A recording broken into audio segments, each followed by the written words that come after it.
آج ادب و فنون نامے میں ہمارے ایک بہت ہی عزیز ترین دوست، زبردست صحافی، شاعر، اور اگر میں دانشور بھی کہوں تو بھی کوئی غلط نہیں ہوگا، پیرزادہ سلمان۔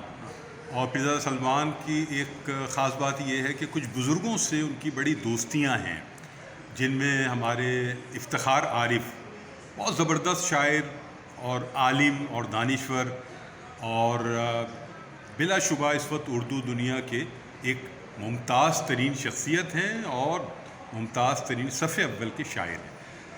تو جو ملاقاتیں پیرزادہ صاحب آپ کی رہتی ہیں افتخار عارف صاحب سے، جب وہ آتے ہیں کراچی تو ایک خاص آپ سے نشستیں ہوتی ہیں، تو میں چاہوں گا کہ کچھ ایسی باتیں جو کہ عام طور پر لوگوں کے علم میں نہیں ہیں، افتخار عارف صاحب کی شخصیت ایک ہمہ جہت شخصیت ہے، تو وہ ذرا عرض کریں تو ہمارے لوگوں تک پہنچیں وہ باتیں۔ ضرور خالد صاحب، جیسا ہوں ویسا کیوں ہوں سمجھا سکتا تھا میں۔ کیا کہیں؟ افتخار عارف صاحب کا شعر سنا رہا ہوں کہ جیسا ہوں ویسا کیوں ہوں سمجھا سکتا تھا میں، تم نے پوچھا تو ہوتا بتلا سکتا تھا میں۔ کیا کہیں؟ آسودہ رہنے کی خواہش مار گئی ورنہ ہائے آگے اور بہت آگے تک جا سکتا تھا میں۔ واہ واہ، جیسی غزلیں کیا کہ وہ کہیں کہیں سے کچھ، اگر صحیح یاد آ رہا ہے مجھے، کہیں کہیں سے کچھ مصرے، ایک آدھ غزل، کچھ شعر، اس پونجی پر کتنا شور مچا سکتا تھا میں۔